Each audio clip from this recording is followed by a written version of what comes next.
रियासी आतंकी हमले की साजिश को लेकर एक और बड़ी खबर आ रही है। इस हमले की जिम्मेदारी टीआरएफ नाम के एक आतंकी संगठन ने ली है और यह लश्कर-ए-तैयबा, पाकिस्तान प्रायोजित आतंकवाद की जब हम बात करते हैं तो टीआरएफ लश्कर-ए-तैयबा का ही एक संगठन है।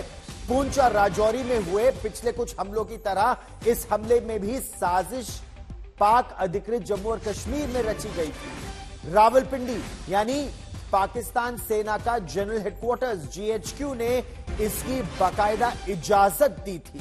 पाकिस्तानी फौज के इशारे पर ही आतंकवादियों ने कश्मीर घाटी में सुरक्षा बलों का जो जबरदस्त दबाव बना है, उस दबाव को कम करने के लिए जम्मू क्षेत्र में ताकि सुरक्षा बल कुछ शिफ्ट किए जाएं, इस तरह के आतंकी हमलों को तेज किया है। पिछले काफी समय से यह ऐसा क्षेत्र है जो आतंकवाद से मुक्त घोषित किया गया था और उस समय बहुत वाही लूटी गई थी कि पीर पंजाल के दक्षिण का इलाका अब आतंकवाद मुक्त है।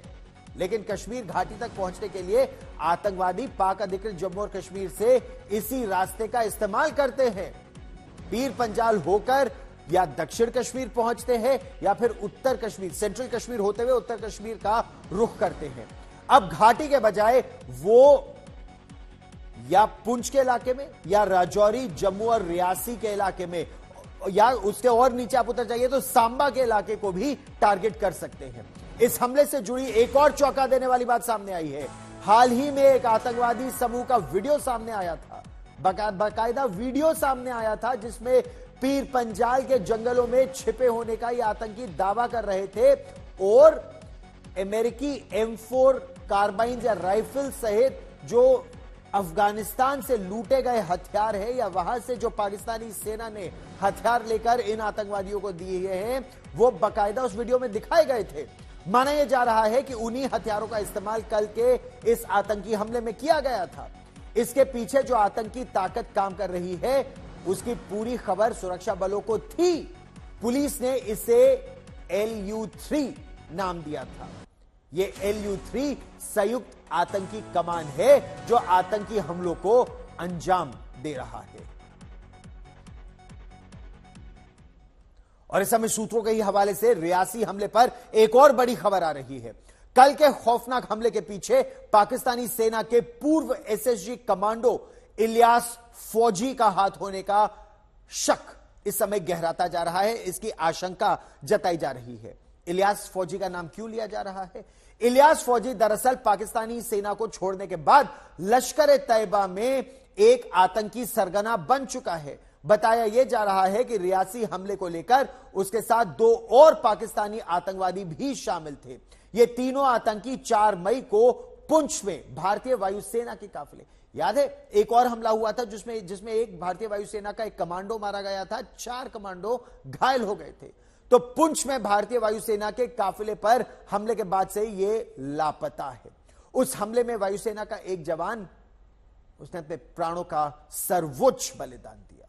भारतीय सुरक्षा एजेंसियों ने हमले के बाद 3 आतंकवादियों की बाकायदा तस्वीर जारी की थी।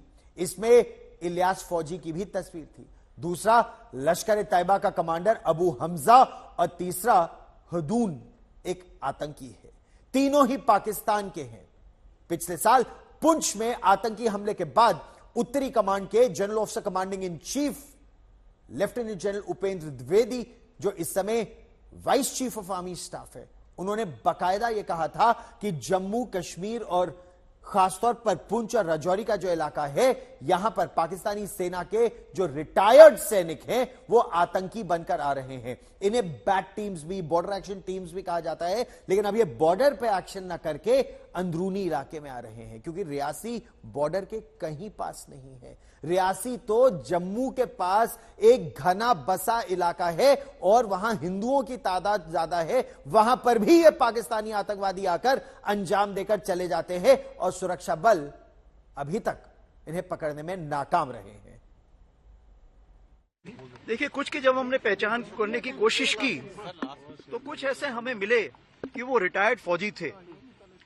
जहां तक यहां पर जो अभी ऑपरेशंस चल रहे हैं, पाकिस्तान की कोशिश होती है क्योंकि यहाँ पर लोकल रिक्रूट्स नहीं हैं और वो फॉरेन टेररिस्ट लाके यहाँ पे कार्रवाई करना चाहते हैं, तो इसलिए हमारी कोशिश यही है कि जितने भी फॉरेन टेररिस्ट हैं उनका खात्मा उनको खत्म